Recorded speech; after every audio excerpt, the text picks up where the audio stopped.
हमल के दौरान जब आपकी ओल बच्चादानी के मुंह को कवर कर दे, जिसे हम प्लेसेंटा प्रीविया कहते हैं, और ये केस बहुत ज़्यादा कॉम्प्लिकेटेड होता है। इसमें आपके बच्चादानी का मुंह मुकम्मल तौर पर ओल ने बंद कर लिया होता है और पूरी प्रेगनेंसी में आपको ब्लीडिंग का सामना करना पड़ता है। अब ऐसे में जो लोग किसी दाई के पास जाके नॉर्मल डिलीवरी करवाने का सोच रहे हैं, उनको मैं ये पहले ही बता दूं कि इस केस में नॉर्मल डिलीवरी कभी भी मुमकिन नहीं है। और जो ख़वातीन अपनी दादियाँ, अपनी नानियाँ, अपनी सासों के कहने पे नॉर्मल डिलीवरी की तरफ जा रही हैं, उससे उनकी जान को ख़तरा है और उनके बच्चे की जान को भी ख़तरा है।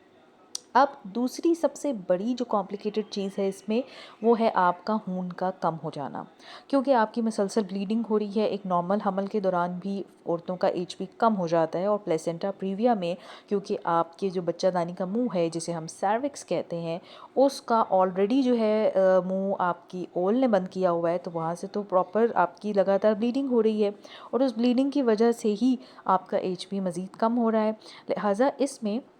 सी सेक्शन ही मुमकिन होता है, और वो भी किसी एक्सपर्ट गायनोकोलॉजिस्ट के पास, जो कि इस तरह के केसेस को कर सके, क्योंकि ज़्यादातर तो गायनोकोलॉजिस्ट ऐसे केसेस को हाथ भी नहीं लगाते, और अगर लगा भी दें तो इनकम्पिटेंसी की वजह से काम ख़राब हो जाता है, माँ और बच्चे की जान दोनों को खतरा होता है। और दूसरी चीज़ ये है कि इसमें आपको खून का अरेंजमेंट करके जाना होता है, ताकि अगर दौरान ऑपरेशन आपकी खून की कमी हो जाए, जो कि मोस्ट प्रॉबेबल है, चांसेस कि हो सकती है, तो आपके खून की कमी को फौरी तौर पे पूरा किया जा सके। और तीसरी चीज़ ये है कि ड्यूरिंग